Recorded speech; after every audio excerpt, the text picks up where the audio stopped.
materi.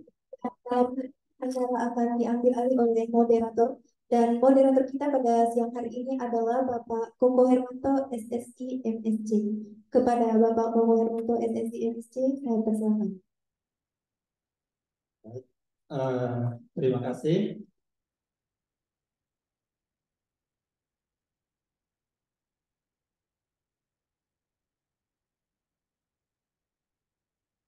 Baik ya, semalam saya bikin pantun ini. Tentu bilang cakep gitu ya. Jadi saya baca dulu ya, saya nggak hafal. Hati senang punya mahasiswa ceria. Meski tak ada motor KKN, meski tidak ada motor KKN di Desa Gontar. Terima kasih pembawa acara. Izinkan saya jadi moderator sebentar.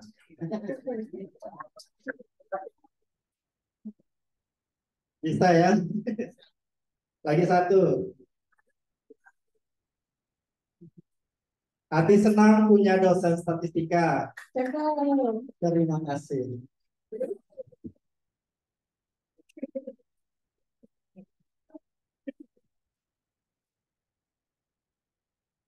Baik ya, saya mulai ya. Terima kasih MC. Assalamualaikum warahmatullahi wabarakatuh. Selamat siang, salam sejahtera untuk kita semua ya. Alhamdulillah wa syukurillah, kita masih diberi kesehatan pada siang hari ini oleh Allah Subhanahu wa taala, Tuhan Yang Maha Esa, karena pada hari ini kita bisa mengikuti kuliah umum ya. Adapun kegiatan ini dilaksanakan secara hibrid, jadi ada dilaksanakan secara online dan secara luring gitu ya. Kemudian saya aturkan yang terhormat kepada Ibu Kaprodi Teknik Industri dan Ibu Kaprodi dari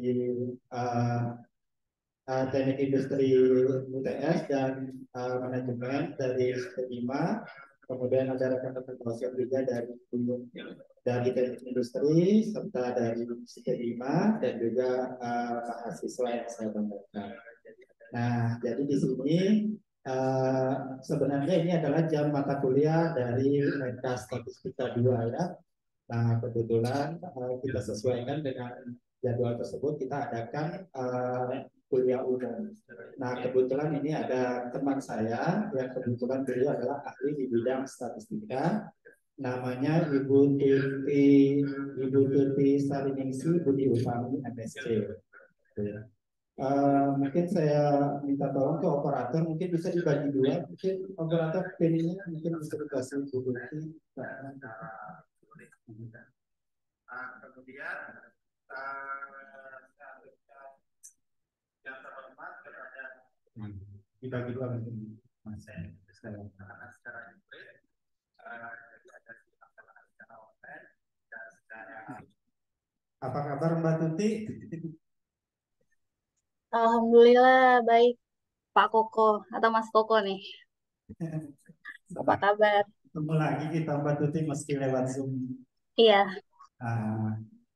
Jadi beliau ini S1-nya statistika di UGM, kemudian S2-nya matematika, beliau ngambil jurusan aktuaria gitu ya. Nah, kebetulan beliau sejak kuliah dulu itu udah PNS, beliau udah kerja di Kementerian Keuangan, jadi sangat dihormati di kampus kita seperti itu ya, dengan banyaknya pengalaman beliau kerja dulu. Saya ingat dulu ya waktu sebelum kita sebelum kita ngumpulin tugas statistika, kita selalu jawaban beliau itu selalu jadi panutan buat kita buat perbandingan gitu. Jadi sebelum kita ngumpul kita harus ada perbandingan, bukan nyontek pekerjaan beliau, tapi kita membandingkan gitu. Jadi udah sesuai apa tidak gitu, ada yang beda kita tanyakan seperti itu ya. Jadi di sini Mbak Tuti kita akan dari sini Ibu Tuti di sini akan men-sharing gitu ya, mungkin beberapa persoalan, beberapa temuan gitu mungkin di Kementerian Keuangan yang kira-kira bisa diselesaikan dengan menggunakan metode statistika gitu. Nah, jadi pengalaman saya juga di UTS ini itu mahasiswa ini curhat ke saya, Pak, saya senang ngomong dengan Pak Koko, senang curhat dengan Pak Koko, terus tapi mata kuliahnya ini susah sekali kita bisa paham. Nah, itu saya coba baca-baca, ternyata salah satu faktornya mungkin saya kurang memberikan penerapan statistika dalam dunia kerja seperti itu ya. Tapi udah saya coba dekati dengan beberapa soal di dunia kerja, di dunia usaha kayak gitu. Tapi tetap ya mungkin ini lebih kuat lagi ya biar mahasiswa saya ini lebih cinta dengan ilmu statistika. Udah ada pakatnya langsung di sini ya. Nah, tanpa memperpanjang waktu, saya langsung aja ke Ibu Tuti, ke Mbak Tuti ya. Saya panggil Mbak Tuti aja ya. Karena selama ini saya panggil Mbak, beliau di kampus saya. Silakan Mbak Tuti. Baik, terima kasih sebelumnya. Assalamualaikum warahmatullahi wabarakatuh. Yang terhormat Ibu Prodi Teknik Industri eh, Universitas Teknologi Sumbawa serta Ibu Prodi Manajemen STIE Bima serta Bapak Ibu dosen serta eh, adik-adik mahasiswa dari UTS maupun dari STIE Bima. Eh, Mohon izin sebelumnya saya memperkenalkan diri. Nama saya Tuti dari Badan Kebijakan Fiskal Kementerian Keuangan. Pada kesempatan ini, sebelumnya memang saya dikontak oleh Pak Koko eh, untuk dapat memberikan materi kuliah umum terkait bagaimana sih penerapan statistika di dunia kerja seperti itu. Tapi mungkin eh, sebelumnya ya, sebelum saya menyampaikan materi, saya mungkin sedikit disclaimer kalau eh, materi yang saya sampaikan ini mungkin tidak akan membahas eh, detail tentang metode-metodenya apa atau rumus-rumusnya apa, tapi lebih langsung ke eh, apa namanya hal-hal yang memang berhubungan dan sangat eh, membutuhkan statistik, membutuhkan data dan eh, terutama di bidang pekerjaan saya yaitu terkait dengan penyusunan kebijakan fiskal. Baik, mungkin saya langsung share screen boleh ya?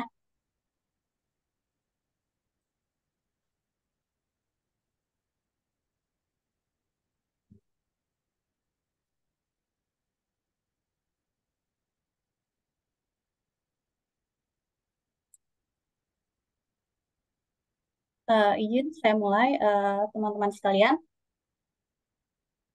Jadi pada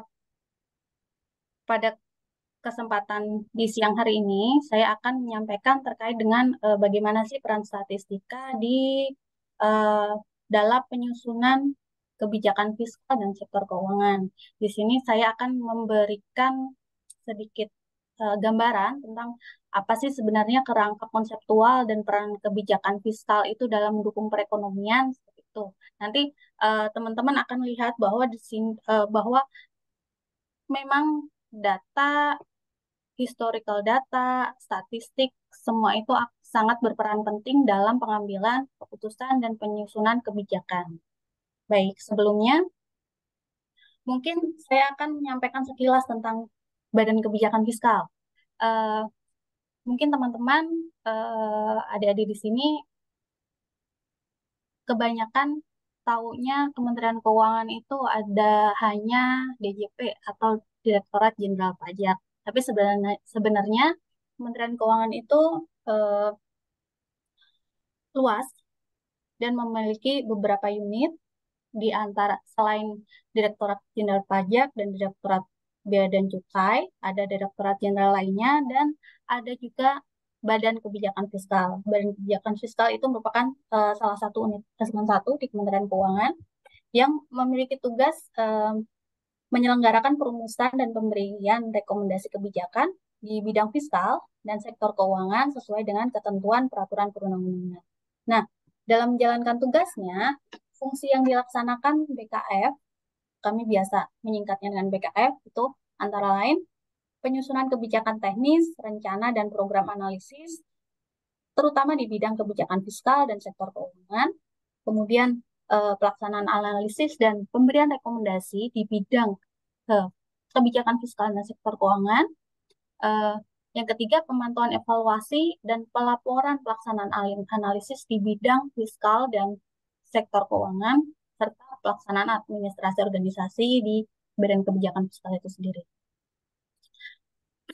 Selanjutnya, saya akan menyampaikan salah satu tugas dan fungsinya di sini dalam penyusunan kebijakan fiskal. Sebelumnya akan menyampaikan dulu apa sih konseptual kebijakan fiskal itu. Jadi umum kerangka kebijakan fiskal dapat digambarkan dalam diagram berikut, di mana pemerintah atau negara akan memperoleh pendapatan itu dari pajak rumah tangga dan perusahaan. Nah, dari situ nanti dari apa namanya sumber pendapatan negara tersebut nanti pemerintah akan memberikan stimulus berupa transfer payment yang akan diwujudkan dalam bentuk barang dan jasa, pengadaan barang produksi barang dan jasa, serta selain itu juga akan disalurkan juga ke sektor keuangan maupun sektor moneter dalam bentuk tabungan, pinjaman, investasi, dan selanjutnya juga nanti akan mendukung produksi barang dan jasa serta kegiatan ekspor impor, dan yang nantinya dapat menggerakkan perekonomian dan pada ujungnya adalah untuk mewujudkan kesejahteraan masyarakat. Oke. Nah, dalam pengelolaan fiskal sendiri terdapat 4 prinsip dasar di sini. Jadi, pengelolaan fiskal itu dilaksanakan untuk memberikan stimulus perekonomian dan mewujudkan kesejahteraan masyarakat yang adil dan makmur. Nah, adapun prinsip-prinsipnya itu yang pertama adalah responsif, di mana kebijakan dan pengelolaan fiskal itu harus disesuaikan dengan siklus perekonomian. Jadi nanti pemerintah dapat menerapkan kebijakan itu harus disesuaikan dengan siklus perekonomian. Ketika apakah perekonomian turun atau sedang naik, kondisinya harus dilihat sehingga nanti dapat diambil kebijakan apakah akan bersifat ekspansif atau kontraktif. Dan nanti saya akan jelaskan ekspansif dan kontraktif di slide setelahnya. Kemudian yang kedua, pengelolaan fiskal itu harus bersifat integratif, memiliki prinsip integratif, di mana kebijakan ini harus menjaga konsistensi dan keselarasan antara kebijakan yang diambil, baik itu jangka pendek, jangka menengah, maupun jangka panjang. Selanjutnya, prinsip yang ketiga itu komprehensif. Jadi kebijakan pengelolaan fiskal ini harus dapat saling menghubungkan antara aspek makroekonomi, makrofiskal, maupun mikrofiskal. Selanjutnya, prinsip yang keempat, pengelolaan fiskal itu harus efektif, di mana diharapkan dapat mendorong APBN yang sehat, di mana APBN ini dapat lebih produktif, efisien, dan berdaya tahan, sehingga dapat memberikan stimulus ekonomi yang kuat dan mewujudkan kesejahteraan di masyarakat. Nah, untuk prinsip yang pertama tadi yang kebijakan fiskal, pengelolaan fiskal, kebijakan fiskal harus bersifat responsif, di mana kebijakan yang diambil pemerintah itu harus diselaraskan oleh siklus perekonomian. Nah, dari sini akan mulai terlihat bahwa data dan statistik akan sangat berperan di sini. Nah, tadi kebijakan yang diambil itu apakah mau bersifat kontraktif maupun ekspansif, itu tergantung dari kondisi ekonomi. Misal terjadi output gap yang positif, mungkin teman-teman yang sudah belajar ekonomi, terutama teman-teman manajemen ya, nanti sudah tahu apa sih output gap positif itu, output gap negatif itu apa. Jadi misal ketika nilai output aktual lebih tinggi dari output optimumnya, jadi eh, positif output gap ya di sini. Ya, di sini kan berarti nanti indikasinya permintaan lebih berlebih sehingga harga akan cenderung naik sehingga laju inflasi akan lebih tinggi. Kan dengan kondisi tersebut, kebijakan fiskal yang diambil itu eh, lebih cocok yang bersifat kontraktif. Sementara kalau terjadi negatif output gap di mana nilai output aktual lebih rendah dari potensialnya, sehingga pertumbuhan ekonominya menjadi tidak optimum, maka kebijakan fiskal yang diambil bersifat ekspansif. Nah, kalau eh, kalau sebenarnya kalau untuk kebijakan itu ekspansif dan kontraktif itu kan secara umumnya ya. Jadi eh, mungkin kalau yang ini nanti teman-teman manajemen atau teman-teman teknik industri juga bisa membaca lagi, terutama untuk terkait dengan teori ekonominya. Eh, jadi ada kebijakan yang bersifat countercyclical dan procyclical. Di mana kalau misalnya eh, kita mau mengambil metode yang countercyclical dari sisi penganggaran, dari sisi budget. Nah, ketika terjadi resesi, maka pemerintah akan menambah belanja. Jadi kita lihat kondisinya dulu. Kalau terjadi resesi, pemerintah akan menambah belanja atau ekspansi. Sementara apabila eh, untuk mencegah sumber daya ekonomi yang kurang optimal, maka untuk apa namanya, untuk meng-cooling down-nya, cooling off, untuk menghindari overheating perekonomian, maka akan dikurangi belanjanya. Sementara kalau untuk yang pro-cyclical, ketika perekonomian itu lesu atau terjadi krisis, maka pemerintah akan mengurangi belanja. Dalam hal ini, pengurangan belanja itu kebijakan yang bersifat kontraktif. Sebaliknya, akan menambah belanja ketika terjadi booming. Baik. Nah, eh, dalam prinsip pengelolaan fiskal bahwa kebijakan fiskal itu harus dapat dilaksanakan dengan efektif sehingga APBN yang sehat dapat menstimulus perekonomian dan dapat mewujudkan kesejahteraan. Jadi melalui APBN yang sehat tersebut tentunya diharapkan dapat mendorong 3 fungsi pokok dari APBN tersebut, yang antara lain adalah fungsi alokasi, stabilisasi, dan distribusi, yang selanjutnya dapat menopang pembangunan yang berkelanjutan, sehingga dapat mewujudkan kesejahteraan yang berkeadilan, di mana ekonomi dapat bertumbuh, serta eh, apa namanya, tingkat pengangguran, kemiskinan, dan kesenjangan itu berkurang. Nah, fungsi utama kebijakan fiskal dan APBN itu ada 3, yaitu stabilisasi. Di sini adalah stabilisasi makroekonomi. Kaitannya itu terkait dengan utang, tingkat defisit dan utang yang terkendali, pembiayaan pembangunan ya di sini, dalam artian di sini pembiayaannya bersifat prudent dan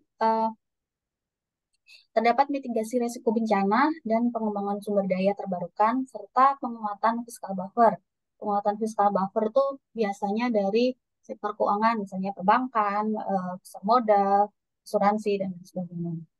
Kemudian fungsi distribusi. Fungsi distribusi ini di, dapat dilihat dari optimalisasi penerimaan. Penerimaan ini baik dari pajak maupun penerimaan yang bukan pajak. Kemudian kebijakan perpajakan yang adil, program-program bantuan sosial yang tepat sasaran, serta penguatan desentralisasi fiskal. Desentralisasi fiskal ini terkait dengan transfer ke daerah dan dana desa.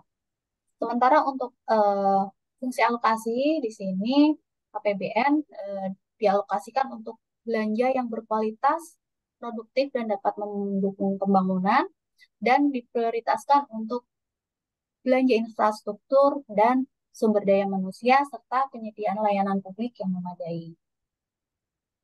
Nah, kalau tantangan pengelolaan APBN sendiri secara garis besar itu terkait dengan fiscal rule dan mandatory spending yang memang membatasi anggaran APBN tersebut. Karena memang sudah diatur di Undang-Undang Keuangan Negara, di Undang-Undang 17 tahun 2003, bahwa eh, kebijakan fiskal itu eh, udah ada apa namanya pakem-pakemnya. Di sini paling tidak defisit itu maksimal 3%, nggak boleh lebih dari itu. Kemudian outstanding utang itu maksimal 60% dari PDB. Nah, sementara untuk mandatory spending bahwa ini udah diatur juga. So, ini yang paling pokok, mandatory spending itu anggaran belanja yang eh, diutamakan dan pokok terkait dengan anggaran pendidikan, dana alokasi umum, anggaran kesehatan, serta dana desa. Itu eh, sudah ditentukan dalam peraturan perundang-undangan yang berlaku. Oke. Nah, bagaimana sih konstruksi perumusan arah dan strategi kebijakan fiskal? Eh, jadi secara garis besar itu dibagi, terbagi dalam tiga eh, poin utama. Nah, akan ditentukan target fiskalnya seperti apa, kemudian strateginya seperti apa, dan quality control atau indikator pencapaiannya itu seperti apa. Jadi memang strategi kebijakan fiskal itu eh, diharapkan dapat merespon dinamika perekonomian serta menjawab tantangan dan eh, dapat mendukung target pembangunan. Seperti yang sudah saya jelaskan tadi bahwa eh, kebijakan fiskal itu harus diselaraskan dengan siklus perekonomian yang harus memperhatikan macro stability, financial sustainability, serta fiscal sustainability. Nah, dari fiskal strateginya itu strategi fiskalnya sendiri secara framework itu ada di 5 hal utama, yaitu terkait dengan perpajakan, optimalisasi perpajakan untuk menjaga iklim investasi, kemudian optimalisasi pendapatan negara bukan pajak, belanja pusat, khususnya terkait operasional dan investasi, serta untuk mengantisipasi ketidakpastian, kemudian terkait dengan transfer ke daerah dan dana desa, dan pembiayaan di sini dalam artian pembiayaan pembangunan, pembiayaan infrastruktur, di mana diharapkan akan terwujud keberlanjutan pembiayaan dan peningkatan leverage. Nah, dari dari sini tentu banyak faktor-faktor yang perlu diperhatikan, antara lain analisis historis realisasi anggaran tersebut dalam 10 tahun terakhir dan bagaimana evaluasi kinerja baik dari aspek ekonomi APBN, layanan publik dan korporasi, dan serta dari analisis dan evaluasi tersebut harus bisa dilakukan identifikasi tantangan-tantangan apa yang kemungkinan akan terjadi dan bagaimana strategi penguatannya.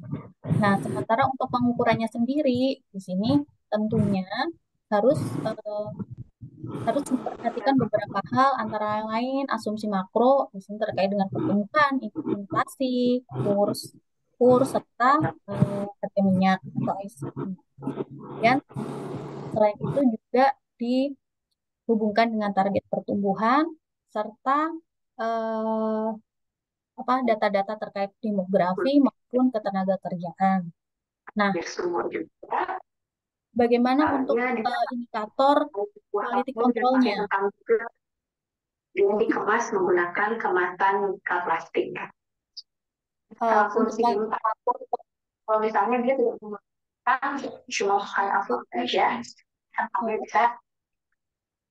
Oke, untuk indikatornya atau uh, quality control dari strategi kebijakan fiskal ini tentunya uh, kita akan melihat bagaimana sih pertumbuhan ekonominya, apakah meningkat atau terjadi peningkatan atau terjadi penurunan. Kemudian tax ratio. Jadi kebijakan fiskal itu dapat dikatakan efektif itu kalau jadi perekonomian itu meningkat, tax ratio juga meningkat, kemudian defisit APBN maupun rasio utang, depresio itu menurun.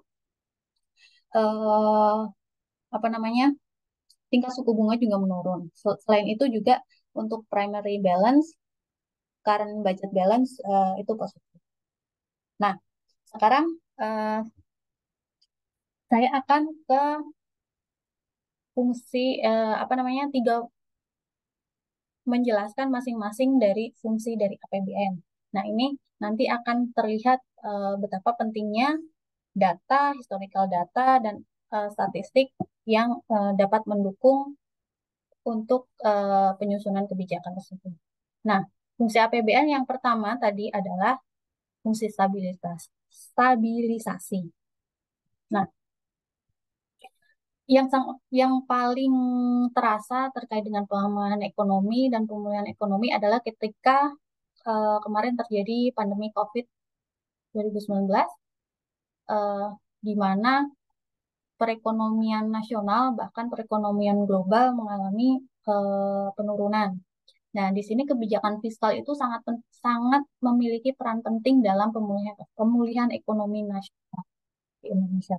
Nah, jadi pada tahun 2020 ketika terjadi pandemi itu pemerintah menetapkan kebijakan yang bersifat lebih darurat ya, karena kan memang pandemi tiba-tiba terjadi, tiba-tiba ada COVID dan terjadi pandemi yang sangat sangat melumpuhkan segala sektor termasuk dan sehingga melemahkan perekonomian kita. Nah, pada tahun 2020 itu pemerintah melakukan mitigasi risiko pandemi, kemudian menyusun program PEN, pemulihan ekonomi nasional yang kemudian dijalankan untuk tetap menstimulus perekonomian serta mendukung masyarakat ketika di kondisi pandemi tersebut. Kemudian PEN itu kebijakan tersebut juga dilanjutkan pada 2021 ketika berarti di 2021 itu pada tahap penanganan pandemi dan pemulihan. Kemudian di 2022 pasca pandemi mempercepat pemulihan ekonomi dan reformasi struktural. Nah, selama COVID-19 memang belanja negara tuh cukup melonjak ya, karena kan memang untuk penanganan COVID dan akselerasi pemulihan ekonomi. Di sini terlihat dari 2019 ke 2020 dan ke 2021 memang cukup melonjak baik untuk belanja pemerintah pusat maupun transfer ke daerah dan dana desa. Dan ini memang fokusnya untuk pemulihan ekonomi khususnya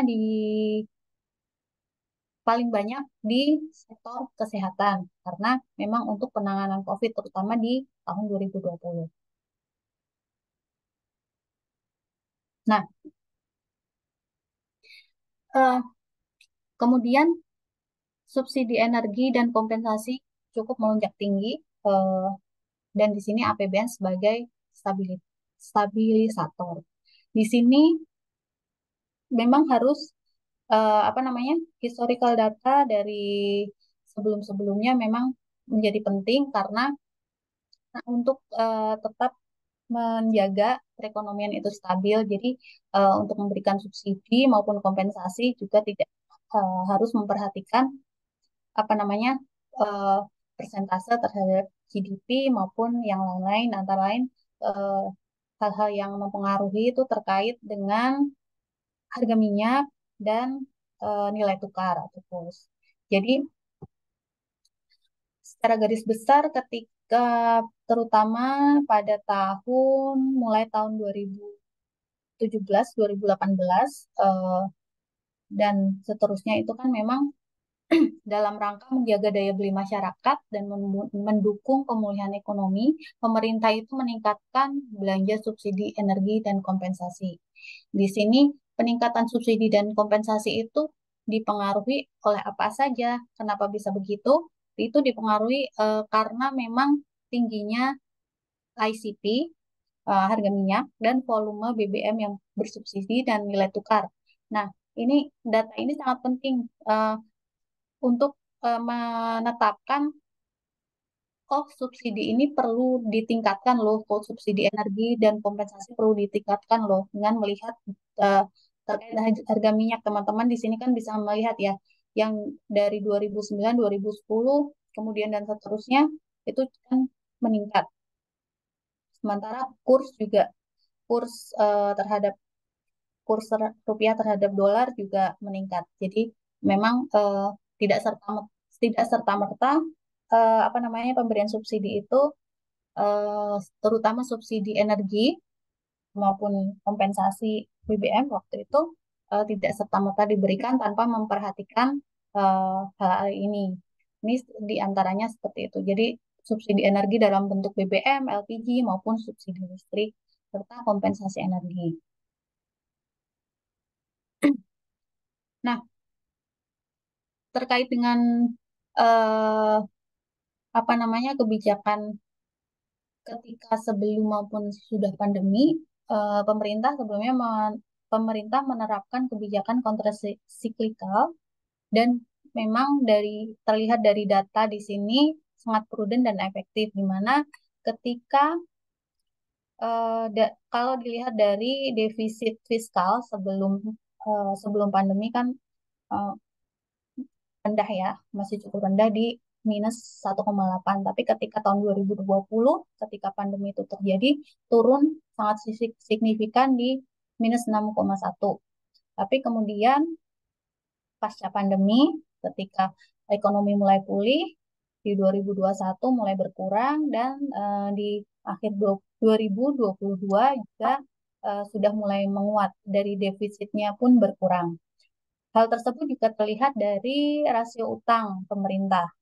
Rasio utang pemerintah eh, ketika ketika pandemi dan pasca pandemi, terutama waktu pemulihan di 2020 dan 2021 itu cukup tinggi, karena kan memang pemerintah berusaha memberikan stimulus fiskal ya untuk pemulihan ekonomi, sehingga itu rasio utangnya meningkat cukup tinggi. Namun di 2022 ini mulai mulai turun rasio utangnya. Nah, jadi dari sini kan teman-teman juga bisa melihat bahwa eh, apa namanya, perekonomian, bagaimana kondisi perekonomian itu sangat tergantung, sangat dipengaruhi oleh data-data, baik data historis maupun data perbandingan dengan negara-negara lain. Jadi kalau untuk data perbandingan dengan negara-negara lain ini menunjukkan eh, apa namanya, bagaimana bagaimana ketahanan ekonomi kita eh, dibandingkan dengan negara-negara di dunia, seperti itu. Nah, di tahun 2022 eh, setelah melewati apa namanya, sudah melewati pemulihan ekonomi, memang pertumbuhan ekonomi Indonesia itu menguat cukup signifikan ya. Dari yang di 2020 melemah, melemah sangat melemah sekali, dan kemudian mulai mulai menguat di 2021 dan mulai stabil di 2022. Kita lihat dari pertumbuhan ekonomi, ini persentase per tahun ya, year on year. Tapi ini eh, disajikan dalam tiap triwulan, triwulan satu, dalam tiap triwulan. Jadi tiap triwulan itu terlihat nih bagaimana pertumbuhan ekonominya. Nah, selain itu juga dapat dilihat dari eh, pertumbuhan komponen pengeluarannya seperti apa. Ini juga eh, termasuk pertumbuhan komponen produksi di setiap sektor. Kalau untuk pengeluaran itu biasanya sektornya itu sektor rumah tangga, pemerintah, investasi, ekspor, dan impor. Sementara untuk komponen produksi biasanya dilihat dari sektor manufaktur, perdagangan, pertambangan, pertanian, konstruksi, transportasi, akomodasi. Gitu. Nah, ini salah satu eh, apa namanya, metode statistik yang paling dasar kalau yang ini ya, apa namanya terkait pertumbuhan, deskriptif statistik lah itu tentunya walaupun itu mungkin teman-teman taunya min, median gitu. Itu sebenarnya buat apa sih? Itu sebenarnya sangat sangat penting bahwa itu kan menunjukkan oh kondisi sekarang itu seperti ini. Rata-ratanya di sini pertumbuhannya apabila dibandingkan dengan tahun sebelumnya, periode sebelumnya itu meningkat atau tidak seperti itu. Jadi nggak cuma ngitung eh, rata-rata, oh rata-rata nilai mahasiswa gitu, nggak cuma itu doang. Itu nanti akan dipakai di dunia kerja akan dipakai di eh, apa namanya di sektor manapun, di pemerintahan, di swasta, di di setiap sektor lah pasti ada, pasti itu akan perlu. Nah, kemudian eh, terkait masih terkait stabilisasi tadi aku masih stabilisasi di sini eh, kita melihat lagi dari inflasi dan laju inflasi. Jadi eh, deng- dengan kebijakan, dengan implementasi kebijakan yang terukur dan penguatan sinergi antar lembaga dan antar sektor, inflasi domestik cukup terkendali. Jadi memang eh, saat ini eh, cukup di rata-rata di 5,51 ya untuk inflasi IHK. Tapi untuk rata-ratanya di 4,21. Nah, kemudian eh, di sini kan sangat inflasi domestik itu tentunya kan harus melihat bagaimana inflasi di daerah maupun inflasi di pusat termasuk stabilisasi harga. Nah, koordinasi data pusat dan daerah sangat diperlukan di sini. Makanya di sini harus ada koordinasi yang baik antara uh, TPIP, tim pengendali investasi pusat, dan tim pengendali investasi daerah. Nah, bagaimana di sektor eksternal lain ketika pemulihan ekonomi, ketika ekonomi telah pulih, uh, di sini sektor eksternal juga semakin meningkat. Dapat dilihat dari kinerja ekspor, termasuk neraca transaksi berjalannya juga. Nah, selain itu juga terlihat dari peningkatan cadangan devisa yang terus berlanjut. Jadi di 2021 itu eh, meningkat ya, meningkat, kemudian terjadi penurunan lagi di 2022, namun di 2023 ini terjadi kenaikan. Nah, bagaimana dengan sektor keuangan? Sektor keuangan juga eh, di pasca pemulihan ekonomi, sektor keuangan juga tumbuh semakin kuat dan mampu menopang pertumbuhan ekonomi. Salah satunya dapat dilihat dari data eh, pertumbuhan apa namanya kredit perbankan. Di sini untuk grafik yang warna biru itu menunjukkan bahwa kredit dan dana pihak ketiga sektor perbankan meningkat cukup tajam. Nah, selain itu juga dapat dilihat dari apa pertumbuhan dari pasar modal. Bagaimana perkembangan pasar modal itu tercermin dari perkembangan indeks harga saham gabungan serta perkembangan nilai kapitalisasi pasar. Nah, statistik ini sangat sangat pekat dengan data dan ketika di sektor keuangan itu teman-teman sering menemukan akan sering memakai ilmu statistik tersebut. Karena kalau kalau teman-teman lihat di Bursa Efek Indonesia, karena pasti akan selalu melihat perkembangan indeks harga saham gabungan serta perkembangan kapitalisasi pasar sehingga para trader atau para investor itu dapat memutuskan apakah akan membeli atau menjual saham seperti itu. Nah, kemudian kita akan beranjak ke fungsi yang kedua dari APBN yaitu kinerja fungsi alokasi. Nah, bagaimana kinerja fungsi alokasi pasca pandemi. Eh, Mungkin kita bisa mulai dari sebelum pandemi dan pasca pandemi. Dan dari sini eh, terlihat bahwa realisasi anggaran itu, sorry, realisasi anggaran itu sekitar 176,7 triliun di akhir 2022 ya seperti itu.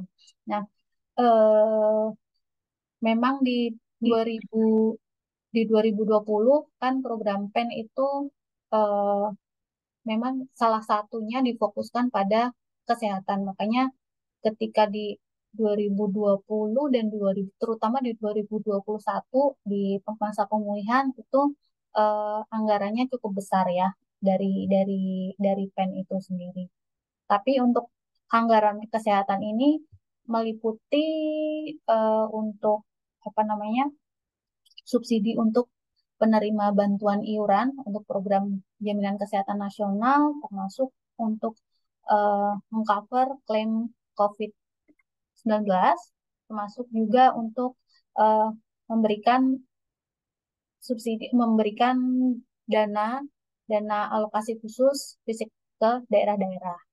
Kemudian yang kedua yang termasuk dalam PEN juga dan termasuk mandatory spending selain kesehatan yaitu realisasi anggaran pendidikan itu di tahun 2022 itu mencapai 472,6 triliun. Tapi kalau pendidikan ini kan memang sudah mandatory spending ya, 20% dari anggaran dan secara pertumbuhannya eh, cukup di sini cukup stabil sih. Tapi setiap tahun memang wajib dianggarkan segitu. Oke. Nah, selanjutnya terkait dengan masih terkait dengan pendidikan dan kesehatan. Pendidikan dan kesehatan kan merupakan komponen yang penting terutama untuk meningkatkan kualitas sumber daya manusia. Namun memang saat ini masih perlu diakselerasi karena terlihat dari data di sini terutama kalau dilihat dari Human Development Index Indonesia itu masih berada di peringkat 114 di tahun 2021 ya, dari 191 negara. Masih masih relatif di bawah lah. Nah, apa sih yang perlu diperbaiki di sini terkait dengan sumber daya manusia? Di sini uh, bisa dilihat teman-teman bisa melihat dari data uh, angka kematian maupun angka prevalensi stunting karena kan ini terkait karena kalau sumber daya manusia itu kan memang dimulai dari kecil ya jadi eh, memang harus sangat diperhatikan nggak hanya mulai ketika dia mulai harus mengenyam pendidikan tapi udah memang harus dari kecil jadi kita harus melihat eh, sekarang angka kematian bayi di Indonesia tuh eh, berapa sih gitu dan ada di tingkat berapa kalau dibandingkan dengan negara-negara lain. Kenapa itu perlu dilihat? Karena eh, kalau misalnya angka kematian misalnya ada angka kematian bayi tinggi, nanti kan bisa dilihat itu sebabnya kenapa? Mungkin karena eh, yang pertama mungkin karena dari ibunya atau dari masyarakatnya eh, pemenuhan gizinya kurang atau bisa jadi dari daerahnya akses ke fasilitas kesehatan eh, susah seperti itu. Itu nanti kan bisa dilihat dari sini, tapi tetap harus melihat datanya. Makanya data-data itu sangat penting. Data historis, statistik itu akan menjadi sangat penting. Nah, fungsi yang ketiga terkait distribusi, fungsi APBN terkait dengan fungsi distribusi. Fungsi distribusi, maksudnya distribusi ini di pemerataan ya, lebih ke situ. Jadi eh, kalau dilihat dari sini di perdata data distribusi PDB di triwulan 2 2023 itu cukup pemulihan ekonomi memang cukup merata di seluruh wilayah Indonesia ya. Jadi memang hilirisasi ini mendorong pertumbuhan yang kuat di beberapa wilayah. Eh, kebijakan fiskal, memang kebijakan fiskal ini tentunya tidak hanya mengarah ke pusat saja, tetapi juga kebijakan fiskal daerah sangat berperan penting dalam mempercepat pemulihan ekonomi dan memperbaiki pemerataan. Selanjutnya, nah selain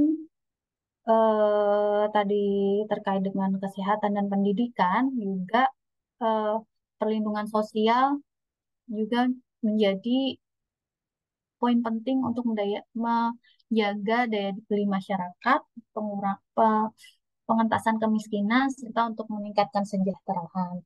Nah, program perlindungan sosial itu apa aja? Itu nanti teman-teman bisa browsing apa aja, antara lain PKH, program keluarga harapan, kartu sembako, BLT, serta subsidi energi tadi yang saya sebutkan sebelumnya. Nah, tentu di sini eh, apa namanya?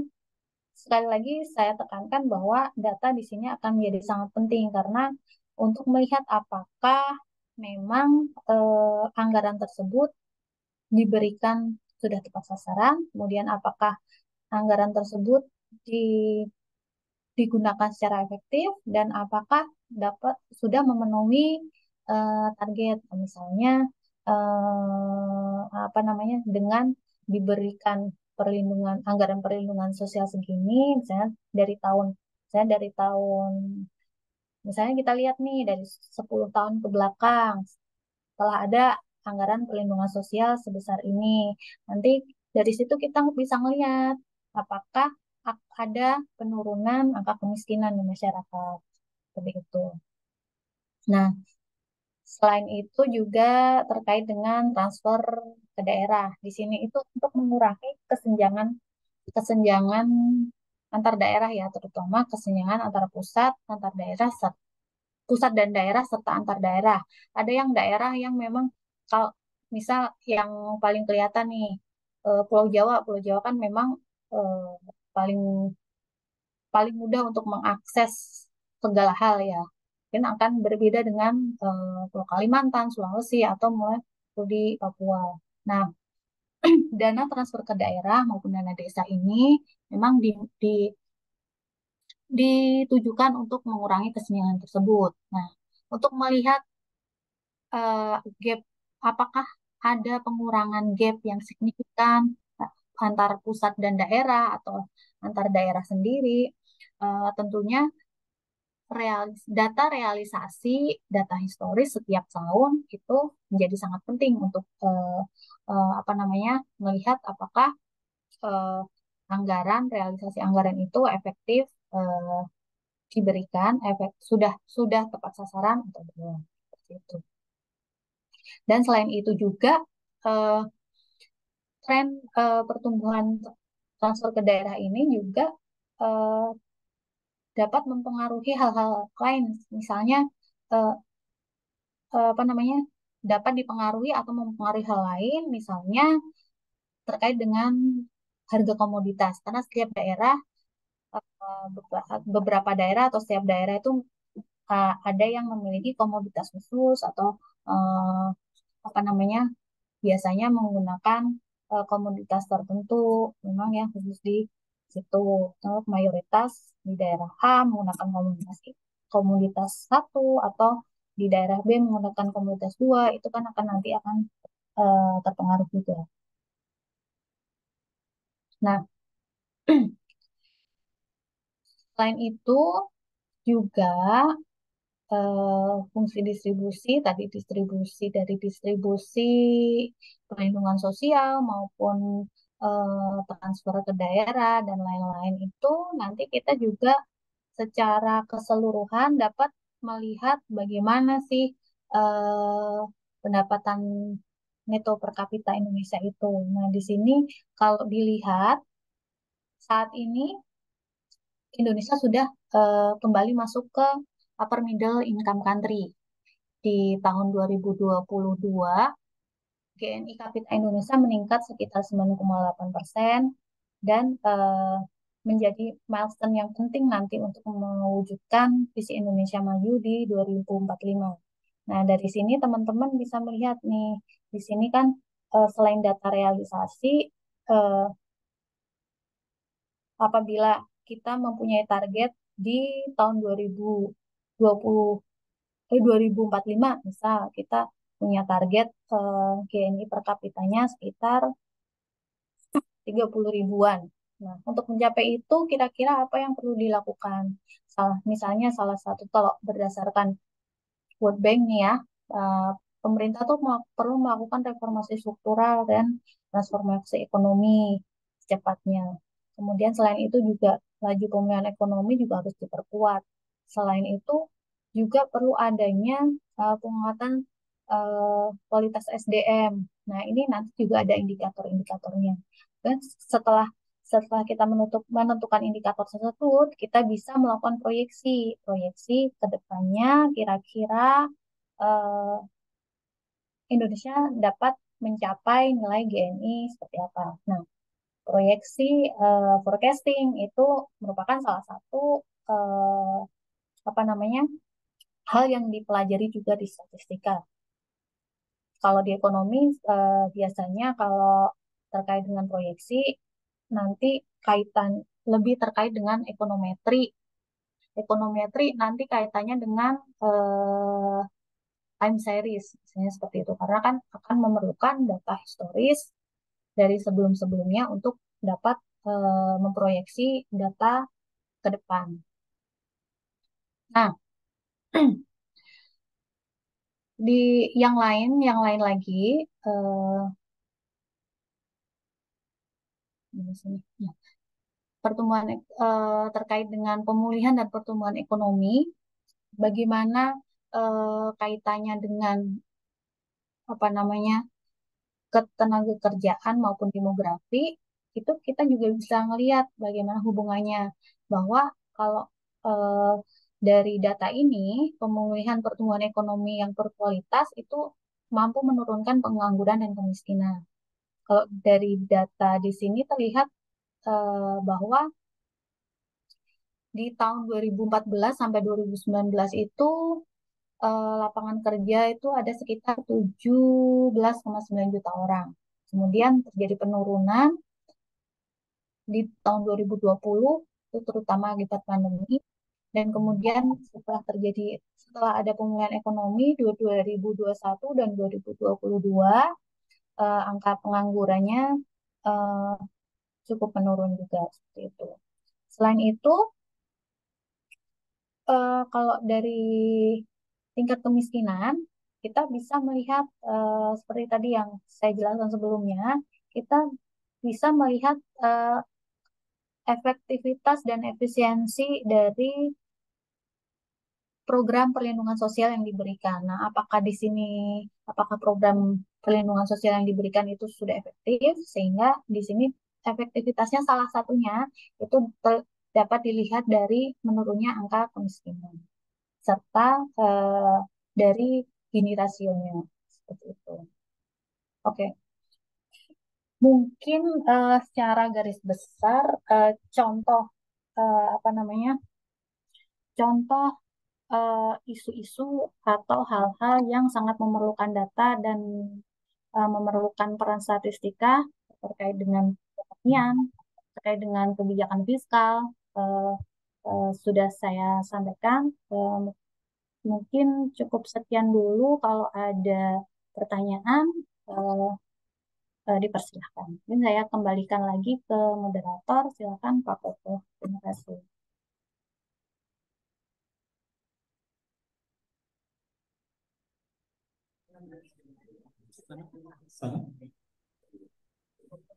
Baik ya, terima kasih Bu Tuti. Alhamdulillah. Jadi tadi ada beberapa materi ya yang diberikan sama Mbak Tuti atau Bu Tuti. Nah, di sini beliau menawarkan beberapa data ya yang kira-kira bisa kita manfaatkan, begitu ya, untuk menganalisa data itu dengan menggunakan metode statistika. Nah, coba pengen saya Enggak, maksudnya data-data itu tadi saya pengen coba tanya. Nah, kalau apa yang terbesit di benak kalian ini, misalnya kita punya data tentang ini tadi, apa itu? Data prevalensi stunting, kayak gitu. Nah, kira-kira apa yang terbesit di benak kalian? Atau data pertumbuhan ekonomi. Tadi kan ada beberapa data pertumbuhan ekonomi dalam bentuk grafik kayak gitu kan. Ya mungkin orang yang belum mahasiswa yang belum dapat statistika ini belum bisa jawab ya. Atau mungkin bisa kemarin waktu SMA mungkin pernah dapat kayak gitu kan. Nah, kira-kira kalau kita punya data mungkin dari tahun beberapa tahun sebelumnya. Nah, yang udah ngambil statistika ini kira-kira apa yang bisa kita olah gitu. Yang pernah saya ajar, masih ingat nggak?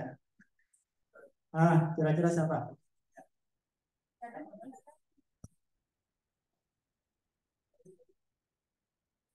Izin Bu Tuti ya, saya pengen pedalam ini mahasiswa tentang materinya nih Bu Tuti. Eh, Suara saya jelas nggak Bu Tuti? Mbak Tuti? Jelas, jelas. Jelas ya. Ya, mungkin. Nah, Iya. ya silakan. Oh,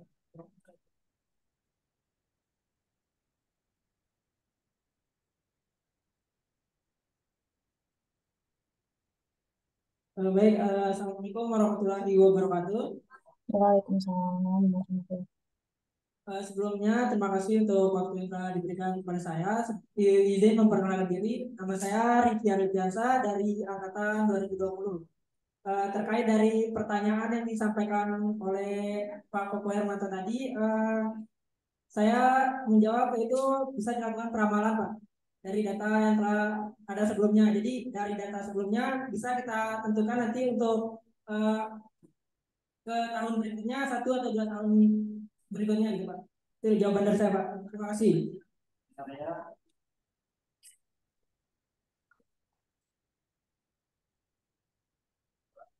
Alhamdulillah ya, ada yang paham maksudnya. Jadi ada yang masih ingat. Jadi materi kita waktu statistika kemarin. Jadi salah satu metode yang pernah kita ajarkan di kelas kemarin, kita bisa menggunakan metode regresi linier. Ya. Gitu itu yang pernah saya ajarkan di kelas atau regresi berganda atau non linear.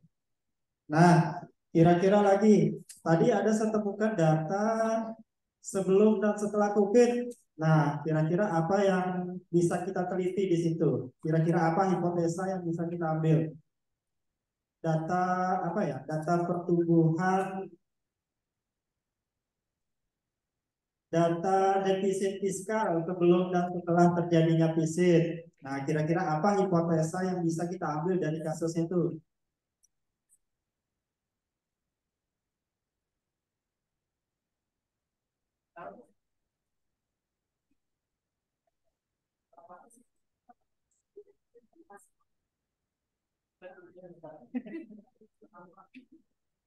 Nggak paham ya?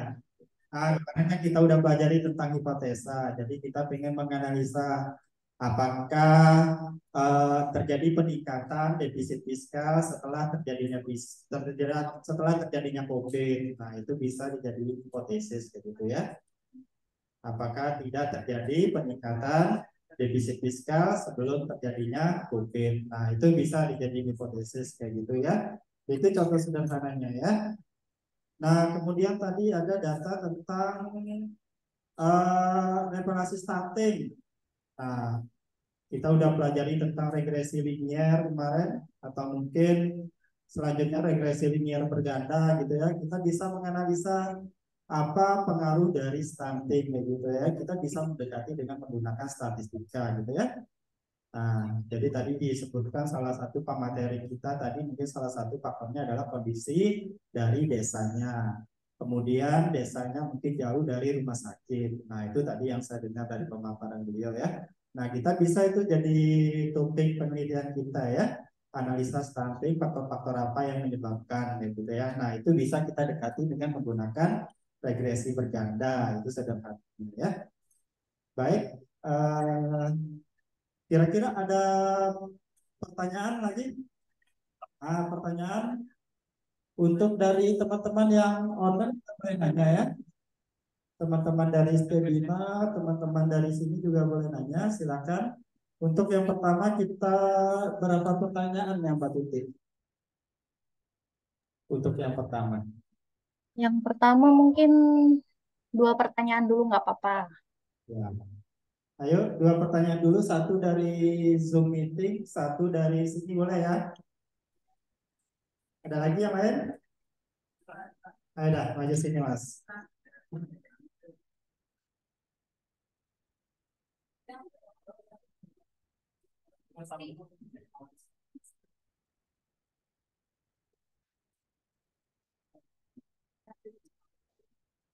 Assalamualaikum warahmatullahi wabarakatuh.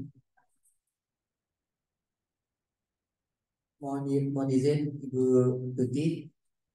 Di sini saya mau memperkenalkan diri. Perkenalkan, nama saya Adrian Gus Priyatama dari Prodi Teknik Industri angkatan 2021. Jadi Bu, yang saya tanyakan di sini mungkin keluar dari topik ya Bu. Kalau kita lihat di sini tingkat pengangguran di Indonesia sangat tinggi Bu. Menurut Badan Pusat Statistik, tingkat pengangguran di Indonesia mencapai 7,99 juta di bulan Februari 2023. Jadi yang saya tanyakan, bagaimana peran pemerintah dapat mengurangi pengangguran melalui kebijakan fiskal, Bu? Mungkin itu saja. Assalamualaikum warahmatullahi wabarakatuh.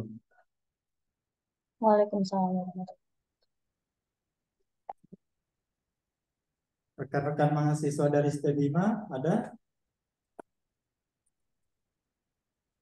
Silakan langsung rasakan ya. Langsung angkat tangan. Kira-kira ada yang belum ada? Di sini kita akan ada hadiah ya untuk penanya kita ya. Kita udah sediakan di sini ada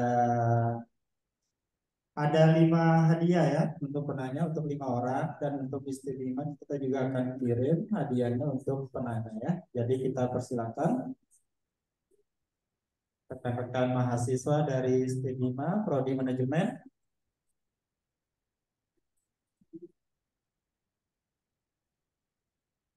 Atau ada yang lain dari sini lagi? Kita ada hadiah ya dari UTS untuk penanya. Hadiahnya bermanfaat ya, sangat bermanfaat sekali. Apalagi sekarang kampus kita kan musim sangat sangat terik gitu ya, masih hangat-hangatnya. Ini musim kemarau kemarin, belum terlalu dingin ya, jadi bisa mendinginkan lah hadiahnya. Ayo, siapa? Ayo.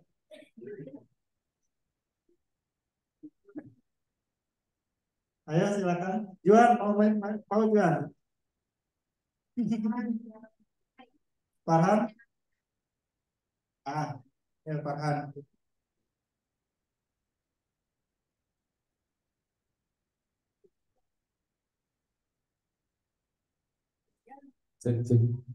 Ya, Bismillahirrahmanirrahim. Assalamualaikum warahmatullahi wabarakatuh. Waalaikumsalam warahmatullahi. Baik, sebelumnya saya ucapkan terima kasih kepada moderator Bapak Koko yang telah memberikan saya waktu untuk bertanya, dan juga terima kasih juga kepada Ibu Tuti yang telah menyampaikan materinya. Di sini saya ingin bertanya, Bu. Selama Ibu bekerja di khususnya Kementerian Keuangan, ada nggak sih Bu tantangan gitu dalam pengimplementasian statistika ini terhadap kebijakan-kebijakan fiskal, dan bagaimana cara Ibu untuk menyelesaikan tantangan-tantangan itu? Tantangannya seperti apa dan bagaimana cara menyelesaikannya? Seperti itu Bu. Mungkin itu saja yang dapat saya pertanyakan. Kurang lebihnya saya mohon maaf. Assalamualaikum warahmatullahi wabarakatuh. Waalaikumsalam warahmatullahi. Waalaikumsalam warahmatullahi wabarakatuh. Jadi langsung aja Bu Tuti atau gimana Bu Tuti? Oke, langsung saya jawab aja ya. Mungkin yang pertanyaan yang pertama dulu tadi terkait dengan apa sih peran kebijakan fiskal dalam mengurangi pengangguran. Eh, Sebenarnya ada beberapa kebijakan yang dilakukan pemerintah terkait untuk mengurangi pengangguran.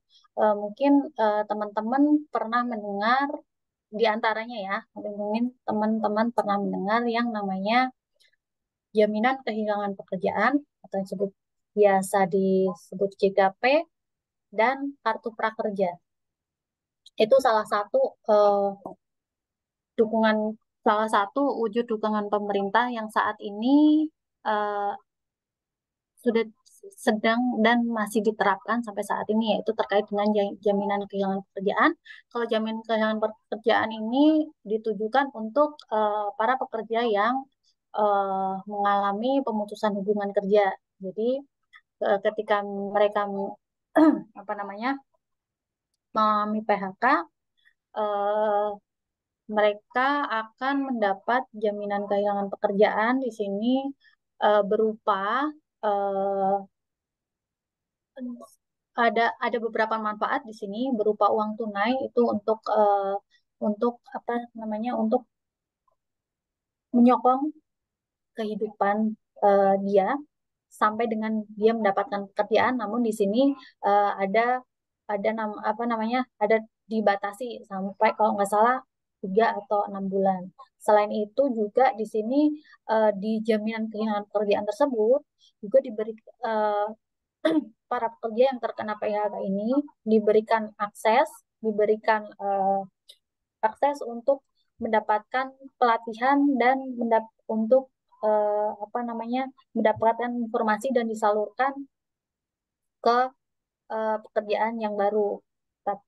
Jadi di jadi anggarannya itu untuk memberikan pelatihan istilahnya retraining lah seperti itu. Jadi untuk mengupdate kemampuan si pekerja itu serta ketika selama diberikan pelatihan itu juga diberikan akses informasi lapangan pekerjaan apa seperti lowongan pekerjaan yang bisa uh, mereka apply nanti.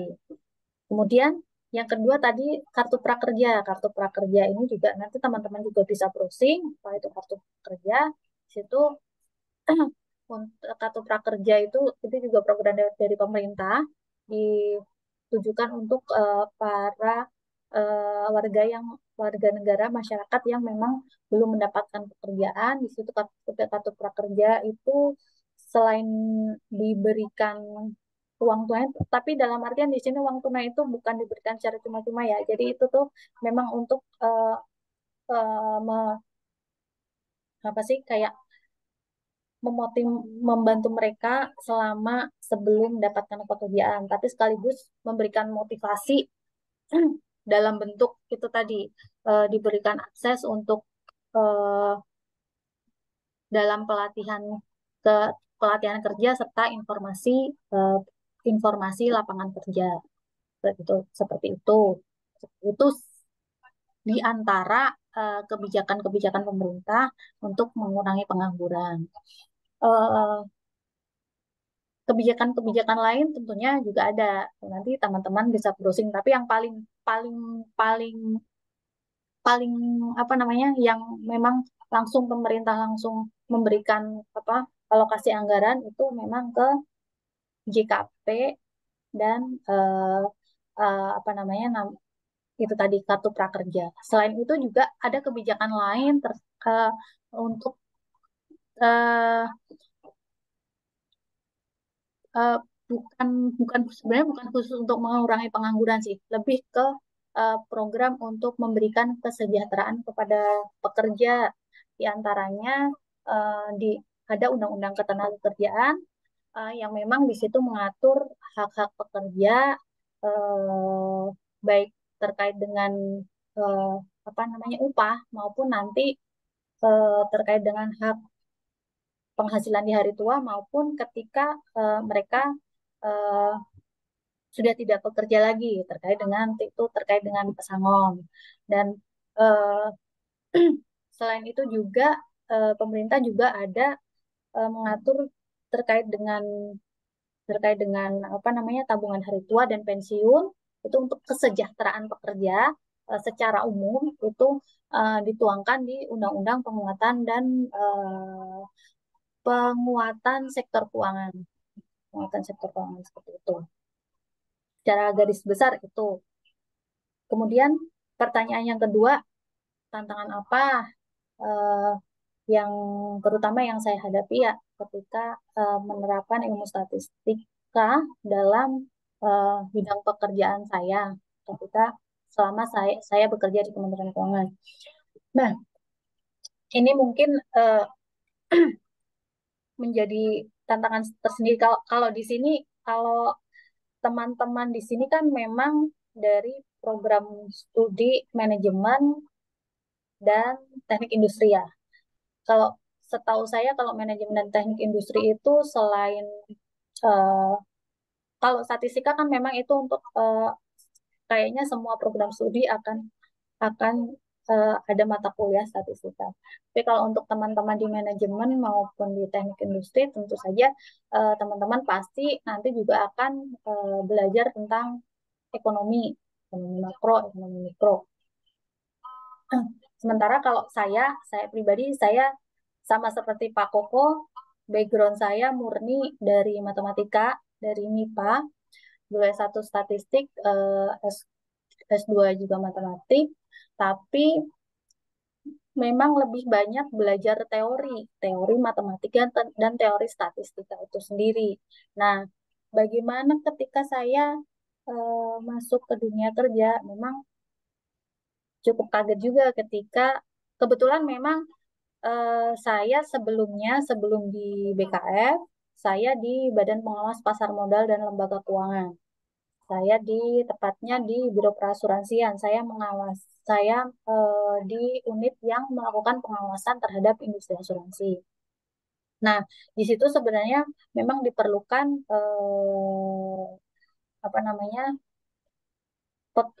pegawai dengan background statistik maupun aktuaria. Tapi memang tidak sepenuhnya ilmu yang saya punya itu langsung dapat saya terapkan, karena kalau boleh dibilang hanya nggak nggak nyampe 10% ilmu yang saya punya itu bisa langsung saya terapkan, paling cuma 1% lah. Nah, selebihnya saya harus bisa saya harus juga belajar terkait dengan ekonomi, akuntansi, bahkan terkait hukum. Karena untuk penyusunan kebijakan fiskal maupun untuk pengawasan pengawasan industri, saya juga harus tahu bagaimana sih kondisi perekonomian, teori ekonomi makro, karena kan nanti untuk penyusunan kebijakan sendiri terkait kebijakan fiskal kan, walaupun nantinya metode yang dipakai itu metode statistik, proyeksi maupun ekonometrika, tapi kalau kita nggak paham tentang ekonomi itu sendiri, tentang ekonomi keuangan itu uh, menjadi cukup sulit. Makanya ketika masuk ke dunia kerja itu memang perlu membekali hal-hal lain. Kalau saya pribadi, saya selain ilmu yang udah saya punya, saya harus belajar sendiri terkait dengan ekonomi, terkait dengan akuntansi, bahkan terkait dengan hukum, termasuk bagaimana menyusun peraturan perundang-undangan seperti itu. Jadi kalau boleh sekedar sharing, apapun ilmu kita ketika masuk ke dunia kerja itu paling yang hanya terpakai itu nggak nyampe 10%. Selebihnya itu harus dikombinasikan dengan ilmu-ilmu yang lain. Seperti itu. Mungkin itu dulu Pak Koko. Kalau ada follow up question dari teman-teman yang tadi atau pertanyaan yang lain, silakan. Baik, terima kasih Mbak Tuti. Dari ST5 mungkin ada teman-teman dari ST5, rekan-rekan mahasiswa. Bu Puji, masih ada nggak Bu Puji?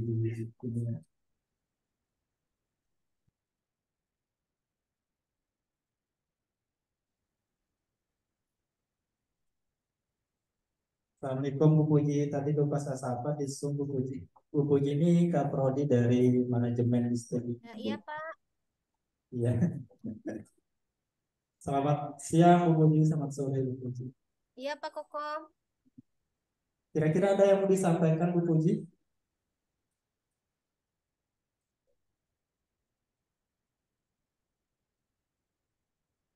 Ini rekan dosen saya Bu Puji di Stebima yang tandem dengan saya untuk MK Statistika 2 Bu Tuti.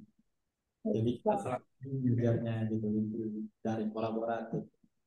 Jadi Selamat siang Bu Puji. Iya, selamat siang Bu Tuti. Ya. Baik, kira-kira ada yang mau disampaikan Bu Puji? Sudah cukup, Pak. Sudah sangat jelas untuk pemaparan materi hari ini berkaitan dengan peran statistik di kebijakan fiskal. Iya, Ibu. Ini mahasiswa kita di STBIMA pengen satu orang atau dua orang bisa nanya nih Bu. Karena ada doorpress buat mereka juga yang akan kita kirim. Nanyanya boleh bebas loh. Kalau nanya rumus saya udah lupa sih. Kalau nanya rumus ke Pak Koko aja. Kira-kira di sini ada yang mau nanya lagi? Oh, banyak maksudnya. Ini kan kasihan ini. Kamu dapat.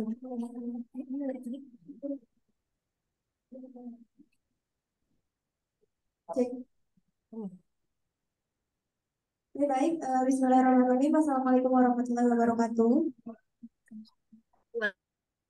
Waalaikumsalam warahmatullahi wabarakatuh.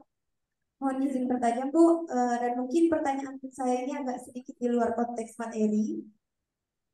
Nah, jadi kan kami di industri ini juga mempelajari ilmu statistik, meskipun dasarnya saja, Bu, kecuali yang mengambil konsentrasi supply chain management. Nah, karena saya lihat di profilnya Ibu itu adalah pekerjaannya di Pusat Kebijakan Pendapatan Negara, Badan Kebijakan Fiskal, dan Kementerian Keuangan. Nah, pertanyaan saya, Ibu, kira-kira apakah ada pekerjaan yang relevan untuk lulusan program studi teknik industri di Kementerian Keuangan, khususnya untuk fresh graduate, Bu, karena insya Allah saya dan juga teman-teman saya tahun depan lulus dari UTS, Bu. Nah, mungkin itu saja, Bu. Apakah ada pekerjaan yang relevan? Siapa tahu teman-teman saya mungkin ingin melamar pekerjaan di Kementerian Keuangan, Bu. Sekian, terima kasih. Wassalamualaikum warahmatullahi wabarakatuh. Waalaikumsalam warahmatullahi wabarakatuh. Kira-kira satu lagi ya. Maba aja ya. Maba.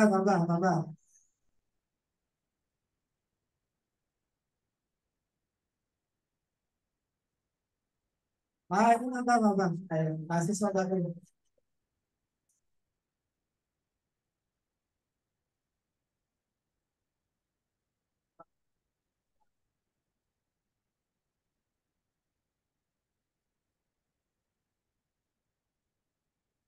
Baik, Assalamualaikum warahmatullahi wabarakatuh. Waalaikumsalam. Selamat sore, Ibu Tuti. Selamat sore. Jadi, perkenalkan nama saya Isna Priyawati, bisa dipanggil Isna dari angkatan 2023. Jadi, mengenai materi ini masih cukup awal sekali untuk saya sebagai mahasiswa baru. Jadi, pertanyaan yang ingin saya ajukan kepada Ibu Tuti adalah barusan saya baca sedikit tentang fiskal, yang mana fiskal ini adalah kebijakan dari pemerintah yang berkenaan dengan pajak atau pendapatan dari negara, yang mana tujuannya itu salah satunya adalah menjaga stabilitas dan mendorong pertumbuhan perekonomian. Nah, yang ingin saya tanyakan adalah bagaimana cara menstabilitaskan kebijakan fiskal tersebut, karena kebijakan fiskal ini dapat menimbulkan pandangan negatif gitu dari publik atau masyarakat, karena berkaitan dengan pajak. Jadi kurang lebih seperti itu, Bu. Bagaimana cara menstabilisasikan kebijakan tersebut? Nah, sekian dari saya. Wassalamualaikum warahmatullahi wabarakatuh.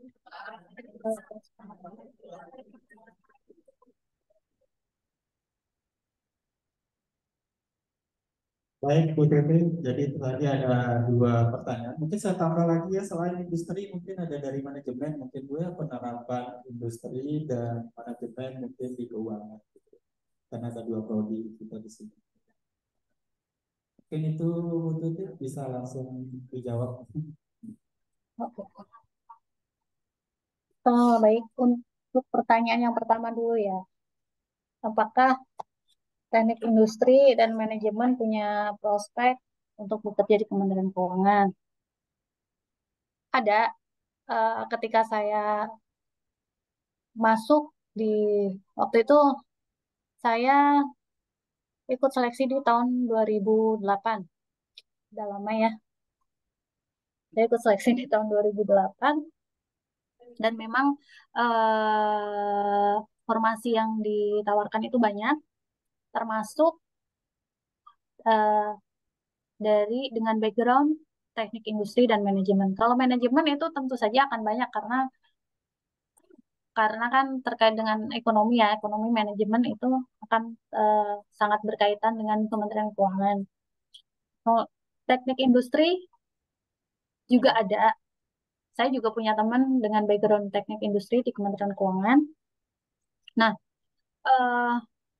kalau kira-kira nanti bisa masuk ke situ dan apa pekerjaannya, sebenarnya background apapun nanti pun ketika masuk akan belajar lagi banyak hal di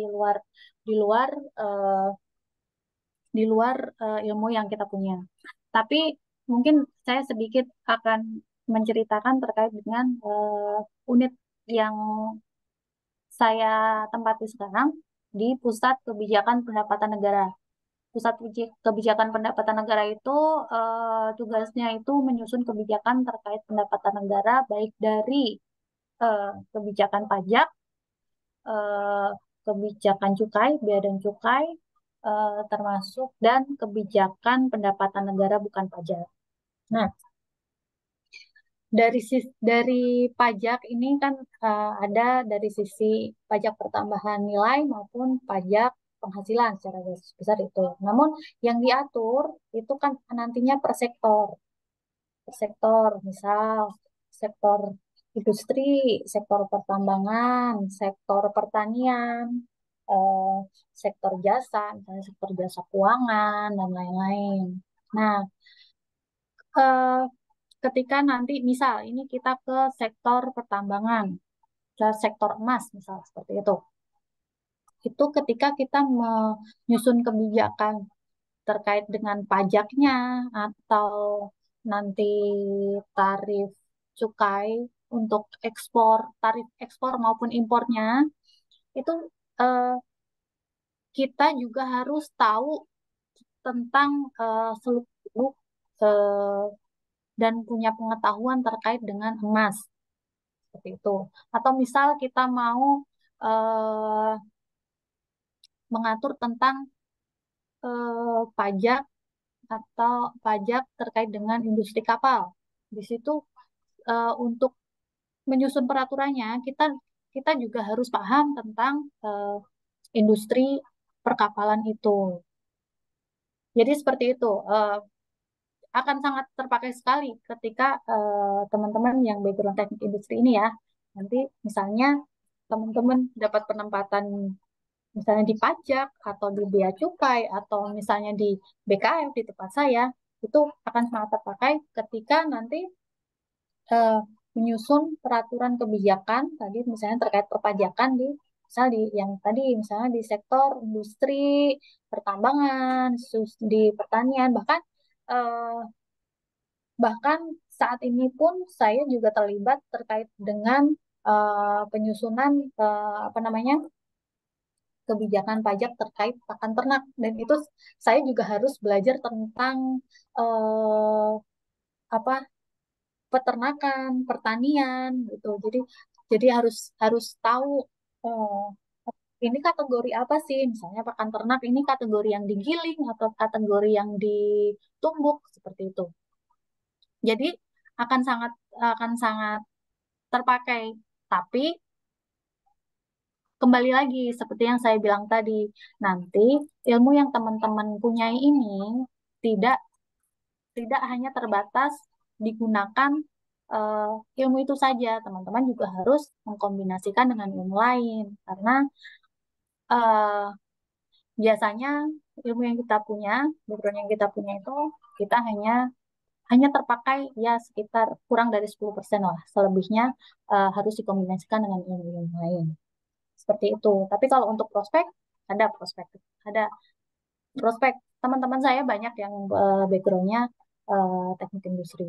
Bahkan ketika mungkin saya ketemu dengan orang gitu, ditanya eh, kerja di mana? Di Kementerian Keuangan. Oh, pasti ini ya dari ekonomi ya. Bukan Bu, saya backgroundnya matematika gitu. Lumayan kaget juga gitu. Tapi kan mereka memang background matematika, statistika itu juga dimanapun pasti akan terpakai. Seperti itu. Mungkin seperti itu ya teman-teman. Jadi semangat dimanapun dimanapun bidang kerjanya pasti bisa lah, pasti akan terpakai. Tapi tetap harus tetap harus belajar hal lain juga untuk lebih mematangkan ilmunya dan untuk biar lebih optimal juga ilmunya dipakai nanti di dunia kerja. Mungkin itu yang pertama, pertanyaan yang pertama.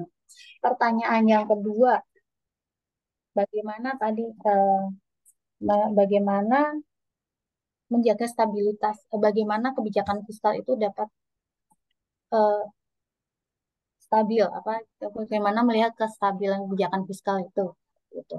Nah, kebijakan fiskal tadi yang saya jelaskan tadi kan sebenarnya kan banyak aspeknya. Nah, untuk melihat bagaimana kebijakan fungsi stabilitasnya, bagaimana kita melihat fungsi stabilitasi dari APBN atau kebijakan fiskal itu, kita nggak bisa serta-merta melihat dari satu hal, ya teman-teman. Tadi kan kita bisa melihat dari misalnya dari pertumbuhan ekonomi nih. Pertumbuhan ekonominya tentunya nggak hanya dilihat 1 atau 2 tahun. Kita melihatnya lebih jangka panjang, misal 5 tahun atau 10 tahun. Selain itu juga kita juga melihat kenapa pertumbuhan ekonominya melemah.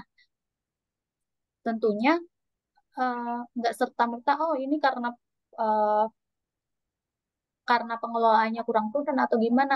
Bisa jadi itu bisa menjadi salah satu. Tapi juga ada faktor-faktor lain, misalnya kayak kemarin tahun 2020 itu kan memang pandemi dan memang tidak hanya perekonomian domestik yang turun, perekonomian global pun turun. Terus misalnya kita tarik ke tahun sebelumnya, sebelum pandemi, misalnya di tahun 2008 atau 2018 ketika terjadi krisis global itu apa ya, yang subprime mortgage itu. Jadi nanti nanti teman-teman bisa browsing ya. Jadi ada subprime mortgage. Jadi itu ada krisis global yang terjadi waktu itu yang terjadinya di Eropa atau Amerika gitu, dan itu sangat berpengaruh ke nilai tukar dan tingkat suku bunga, dan sangat berpengaruh juga ke eh, perekonomian domestik.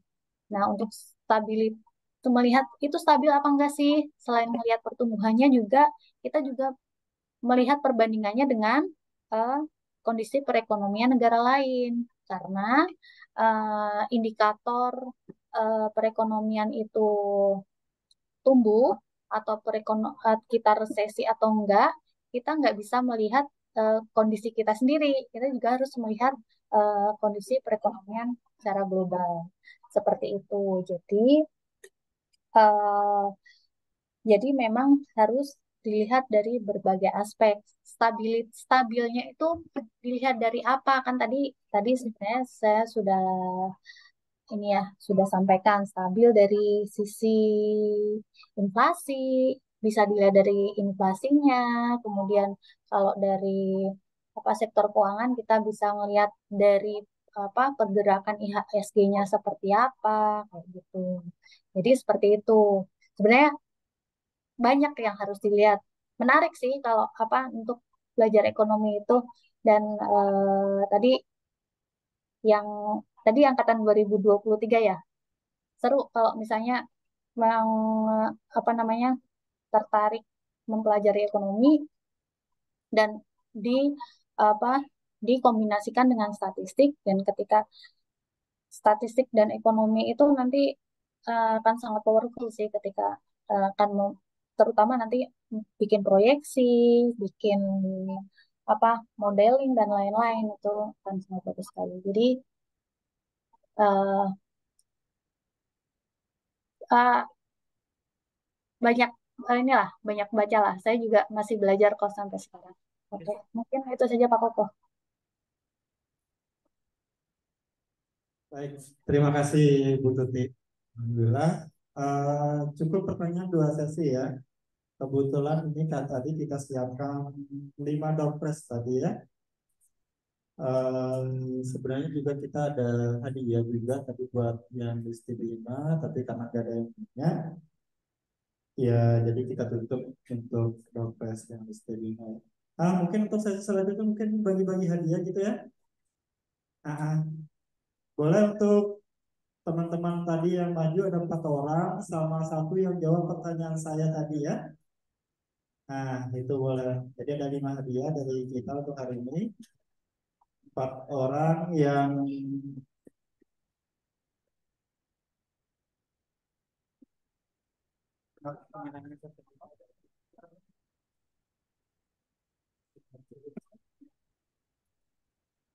oh iya, kita pemberian cenderamata dulu ya. Jadi kita pemberian cenderamata ke Ibu Tuti. Jadi saya ada pantun lagi nih. Mau dengar nggak? Ada pantun, tapi bilang cakep lagi ya. Pantun Google. Sekarang nggak ngeprank nantinya, nggak ngeprank. Saya bikin dicoba-coba. Hati senang punya mahasiswa tampan dan cantik. Kuliahnya di Stibina dan Universitas Teknologi Sumbawa.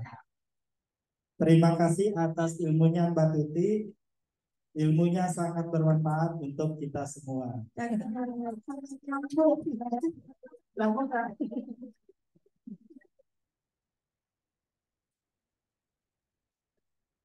Saya diketawain sama saya. Baik ya, kita penyerahan sertifikat dulu kepada pemateri kita secara online. Mungkin saya persilakan Ibu Kaprodi menyerahkan sertifikatnya.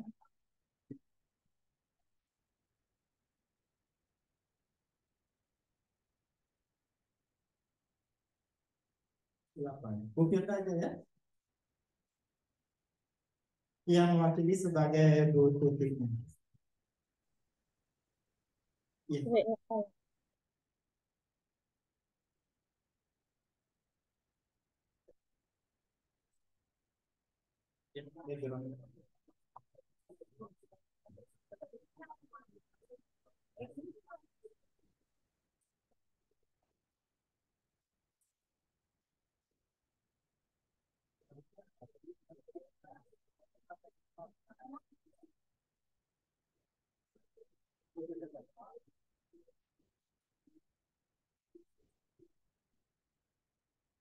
Maju lagi, maju lagi, maju sini.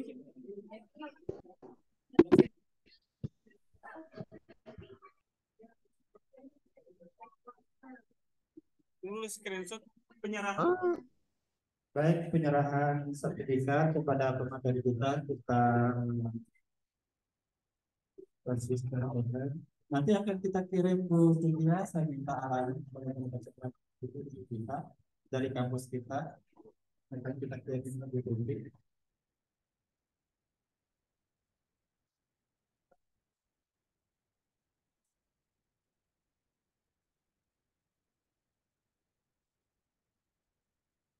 Apa namanya?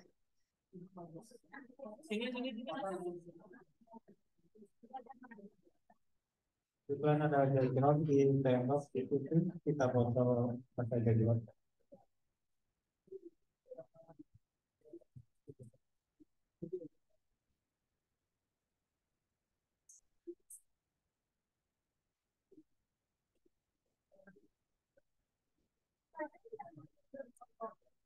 Baik, sesi selanjutnya ya. Jadi penyerahan ujian tadi bagi mahasiswa-mahasiswa yang menjawab pertanyaan saya dan mau bertanya kepada Ibu Tuti ya. Saya persilakan 5 orang tadi ya. Saya lupa nama mahasiswa saya Taufik, kemudian Farhan, siapa lagi? Riki, itu ya baru itu. Ayo silakan maju. Dah, ayo. Ya.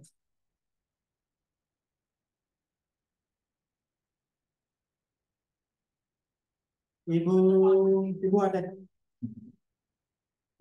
ada, penyerahan hadiah kepada mahasiswa kita yang telah nanya.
Sekali ya.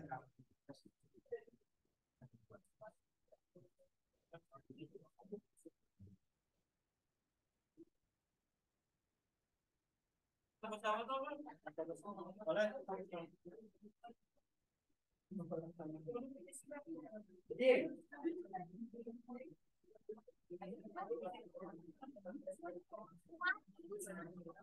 Apa semua ada Bu?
Baik ya, setelah penyerahan hadiah, eh, terima kasih saya ucapkan kepada Ibu.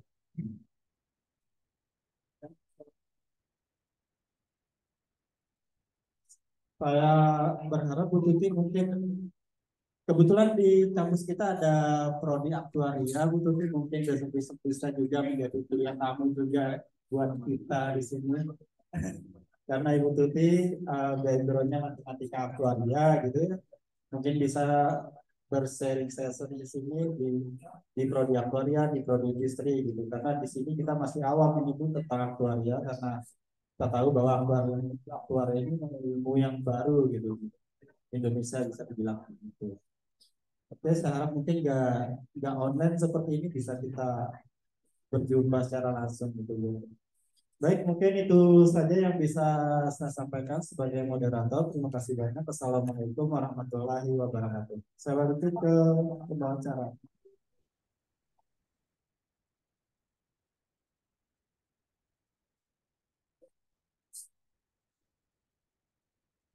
Baik, terima kasih saya ucapkan kepada moderator kita Bapak Koko Hermanto SSI MSC.